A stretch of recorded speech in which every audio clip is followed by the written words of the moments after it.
पुणे-बेंगलोर राष्ट्रीय महामार्गाच्या 6 पदरीकरणाच्या कामाला सध्या वेग आलाय। या कामांतर्गत मांगूर फाट्याजवळील वेदगंगा नदीवरील पिलर पुलाचं काम युद्धपातळीवर सुरू आहे। या ठिकाणी भरावाऐवजी पिलर पूल व्हावा या मागणीसाठी सीमा भागातील शेतकऱ्यांनी गेल्या वर्षभर चिवट लढा दिला होता। या संघर्षाची दखल घेत राष्ट्रीय राजमार्ग मंत्रालयानं नदीपासून उत्तरेला तब्बल 1000 फूट उंचीचा पिलर उभारून पूल बांधणीस मंजुरी दिली आहे। यासाठी 70 कोटी रुपयांचा अतिरिक्त निधीही मंजूर करण्यात आलाय।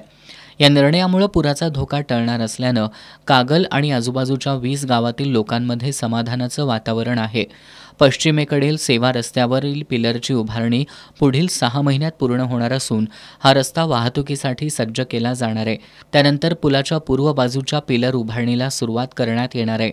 सध्या आधुनिक मशीनद्वारे 40 ते 50 फूट खोल पायलिंगचं काम वेगात सुरू आहे।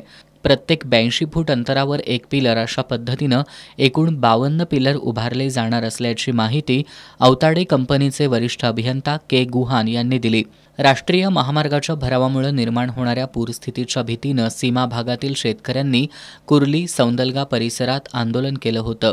त्यानंतर कागलमधील 13 गावांच्या प्रमुखांनी सहभाग घेत वेदगंगा नदीकाठ बचाव कृती समिती स्थापन केली। युवा नेते उत्तम पाटील यांच्या नेतृत्वाखालील या समितीनं दिल्लीपर्यंत पाठपुरावा केला। माजी कृषी मंत्री शरद पवार आणि केंद्रीय मंत्री नितीन गडकरी यांच्या भेटीद्वारे हा प्रश्न मार्गी लागलाय।